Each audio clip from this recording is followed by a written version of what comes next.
everybody, and welcome to CCA's Medical Minute Podcast. We're on episode number 61, near and dear to my heart because that's how old I'll be in September of this year. Same day, same birthday as Jill, by the way. But she will not be 61. That's right. So anyway, in the words of one of my favorite Aerosmith songs, I'm back in the saddle again. It's been a little while since I've been here.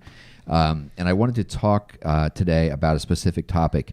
And when I signed up for this whole gig, I never really thought that I would be generating half the content, which it seems like I do anymore with all of my various issues. But I wanted to talk today about blood clots. When you spend half your time on the naughty list, that's true. There's a reason why the content revolves around you. Good point. So I wanted to talk today about blood clots, and there's a particular reason for that. So I was scheduled to go down to MD Anderson in mid-December for a biopsy. That is kind of part of figuring out what the next stage of my treatment plan is. And on Friday, December 2nd, I got out of the shower and noticed that my left foot was about twice the size of it normally is. And so I went about my day like, most guys do, and was going to ignore it until it just kept getting worse, and my calf started getting painful. And so it turned out I was going to have a meeting with Dr. Barrett that afternoon anyway. And so my wise counsel, my wife Diana, said, make sure Dr. Barrett looks at your foot. So I had him look at my foot, and he immediately said, that's suspicious for DVT, which is a deep vein thrombosis, otherwise known as blood clot. Anyway, they did the next thing, which was send a picture to Jill, who she immediately diagnosed it from the picture as a blood clot for the second time in a couple of months. Because I had developed a superficial blood clot in October as well, and my right leg. So it was my right upper leg. This was my left lower leg. Turns out that I had 3 small blood clots. And the reason why we wanted to talk about this today is that what I've come to learn is that it's not uncommon for cancer patients to develop blood clots. Correct. So it is also not uncommon for people to send me random crazy pictures and say, hey, what does this look like? What do you think this is? No, it's usually of different body parts, though. 100%. All right. I'm pretty sure that I have seen every body part that most people have. Right. Right. And exactly. it's always, just because I do what I do, and they know to ask. That's right. You've seen it all. So this is my take on it. So given that I've had 2 kind of episodes that have come close together, I am a cancer patient under active treatment and with metastatic disease, and I have a curious family history of blood clots as well. Yes. I'm under the impression I'm on these blood thinners for life. Is that kind of how you would take it as well? You are going to be on the blood thinners for the foreseeable future, okay, just for the sheer fact that you're still in active treatment. Okay. Now, when the day comes that we get you into remission and your disease is not active and you're no longer on treatment, then the discussion can be had again. Okay. But for the foreseeable future, you will continue on your blood thinners. Right. Gotcha. Any medication that we put people on, it always has to be a measure of risk to benefit. So if the risk of bleeding because you're on a blood thinner exceeds the risk of a new clot, well, then we got to take you off the blood thinner. Gotcha. And we do that with every medication we put you on. Gotcha. Okay. And then, is there a known reason why cancer patients are more prone to develop these? Because I think that it's part of why I wanted to talk about this, because I don't think that's often told to cancer patients. So it's really hard, because if you think back to, even if you go back to when you were diagnosed with metastatic disease, and you're given that diagnosis and you're just trying to process what you've been told, that you have cancer, that it's spread somewhere else, and that now you're going to be doing some form of treatment. Yep. Just processing that is hard enough. If we as clinicians started throwing out all of the every eventuality, right? By the way, these are all of the things that could happen to you. I mean, we would be that little voice at the end of commercials that talk like this and tell you all the terrible things that could potentially happen. Yeah. And essentially, as clinicians, especially in the oncology field, we try to give you information as you need it, so as to not overwhelm you with a bunch of things that could happen but might not. Yeah. No, it's a great point. However, the incidence, if you know the numbers, about 900,000 cases of deep vein thrombosis or blood clots happen a year. 1 out of 5 of them will be a cancer patient. Okay. So, I mean, the 1 out of incidence. 5. One okay, out of 1 out of five. 5. Gotcha. Okay. Yeah. So no, I Googled too, Jill. Did you Google? did you And refer no, to so the I found CDC's that website? same number. Uh-huh. But I also found another number that said 1 in 10. So 10% of cancer patients get blood clots. Okay. So All right, that's, gotcha. that's So when a you're lot. looking, my Yeah. number is general Right, right, population. right. His number is the Specific to percentage cancer to patients. cancer patients. Gotcha. And if you wanted to dig in, like you can even look, there are some cancers that are a little bit more prone to blood clots, specific diagnoses.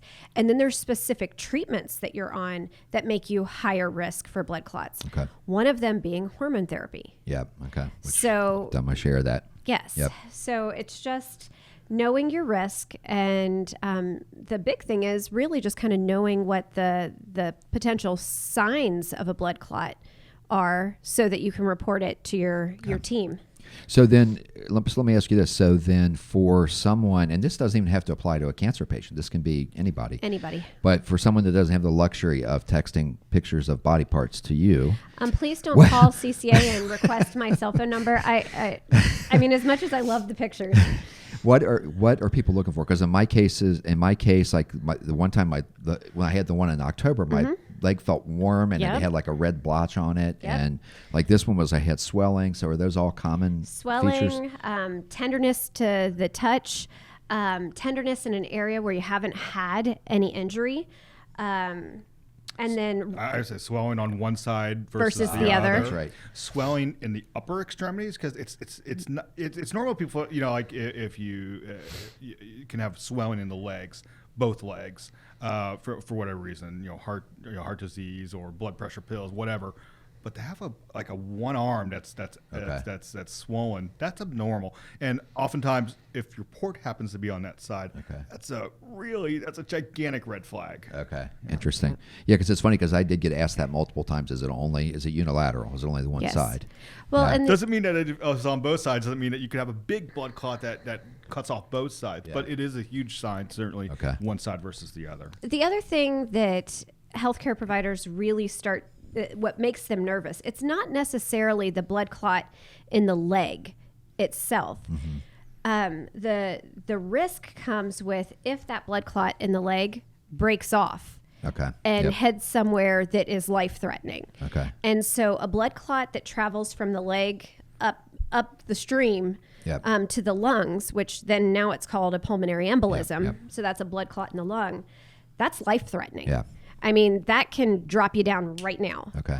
And so that's what we're trying to prevent from happening. But people can have blood clots in the lung and survive it, but have symptoms and not realize. Okay. So in addition to all of the leg swelling and the redness and the warm to touch, if you notice any of these, or if you notice any shortness of breath, or your heart rate feels faster than usual, or it's irregular where it wasn't before, if you have any chest pain, like when you take a deep breath, things that are out of the ordinary like that, and that can also be in the face of some of the things that we already talked about, or it can be you couldn't even see any swelling in the leg and then just randomly have this. Gotcha. Yeah, or like, you have no shortness of breath, and now you have shortness of breath all of a sudden. Or even, gosh, I have lung cancer, I have shortness of breath. This is new. This is above and beyond that. Or, I don't have shortness of breath. I don't have any sort of, COVID symptoms or cold or pneumonia symptoms. Why do I have shortness of breath? Okay. And I'm sitting here.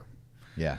And I'm, breathing deeply, and why am I short of breath for that reason? In that circumstance. Do people say, is there a feeling of weight on their chest, or is it just more kind of struggling to breathe Not necessarily. normally? I mean, that certainly is some have. But it also depends on where in the lungs that the clot occurs and the severity of it. Okay. Gotcha. You can definitely get those mimic symptoms of what people would describe a heart attack to feel like. Yep. So, Andy, you and I talked, because it was funny because I said, after this all happened, I said, it's strange. Like my father's had 4 blood clots, base of his brain, one in his He had a PE. He's had him in his legs. And then I've had this, and then lo and behold, I had another family member about 2 weeks ago that was admitted to the hospital with a blood clot in his lungs. So I had said to you, is there any kind of family connection here? And you gave me an answer which surprised me, which I didn't know. Yeah, there actually are several. The one I threw out right away was one called factor V Leiden. But there are others: protein S deficiency, protein C deficiency, antithrombin, the prothrombin gene mutation. These all can be inherited risk for blood clots. What we call thrombophilia. So it's a you know that. It was a $10 word, Who, wasn't it? That's right. Quadrophenia. That's quadrophenia. That's right. No, but it's it's one of those $10 words where thrombo meaning that clot and philia mean you like it, and so you like to make blood clots is what kind of what that translates to from the Latin. But there also are these what we call acquired, and really you throw this in the lap of the hematologist, and then they're charged with trying to figure out, is this hereditary? Is it acquired? Meaning that it came out of the blue. It has nothing to do with your hereditary piece. It's just came up. Okay. Obviously, the suspicion in your case is higher because there are other people who have blood clots. Yep. Yeah. And you may have a two-step process. You may be prone due to a genetic factor, as well as you've now been complicated by a cancer diagnosis. And we talk about that, but for patients who are diagnosed with a genetic risk factor, like the factor V Leiden or all of the different thrombophilia disorders, you 100%, if you have children or grandchildren, that's something that your family members want to be tested for. Okay. Because although they may not have a cancer diagnosis, there are other things that can increase your risk of clot. Females who take birth control. Okay. So females who have a thrombophilia, so any of those clotting disorders, should really look at different options for birth control, because standard birth control pills can really increase the risk of clotting. Okay. So last question then. So let's say, for example, I go through the testing, I find out that I have got risk factors that are kind of beyond normal, if you will. Is there ever any time that, let's say, for example, that someone is proactively put on a blood thinner, or is it more just like, okay, you need to really just kind of pay attention and make sure? No, we usually would do teaching with those folks. So there are things that predispose you to blood clots. So like prolonged travel. So if you're cooped up in that coach seat, which seems to get smaller and smaller every year, you should be getting up every half an hour to an hour, walking up and down that aisle. It's like, where are you going? Well, you guys got to go to the bathroom again, I guess. But no, you're like get that. I always get the aisle seat where you can move your legs, or compression stockings. Yeah. Even driving a car, it's like, well, okay, get out every couple of hours and take a lap around the car. That's enough to keep the blood moving. Other things like not getting dehydrated. Not smoking. Jill was talking about how there's this, what she was referring to is what we call the two-hit theory. It's like you have this hereditary thing and something added to it equals blood clot. So you got inherited thrombophilia, and then you have birth control pills, blood clot. Or the worst though is then when you get inherited and gosh, I'm on birth control pills. Oh, and by the way, I'm smoking. That's like bang, bang, bang. It's not if, it's when. Yeah, that's you're Russian roulette right there. Gotcha. All right, so early next week I fly to Houston, so I got to go through Minneapolis. So I got 1 hour, and then I got 2 hours. I should wear compression stockings and move around a little bit. Yeah. Request an aisle seat. All right, sounds good. No more cigarettes. or birth control pills. Lay off the birth control and the cigarettes. All right, thanks everybody. Thanks for joining us. It's an important topic.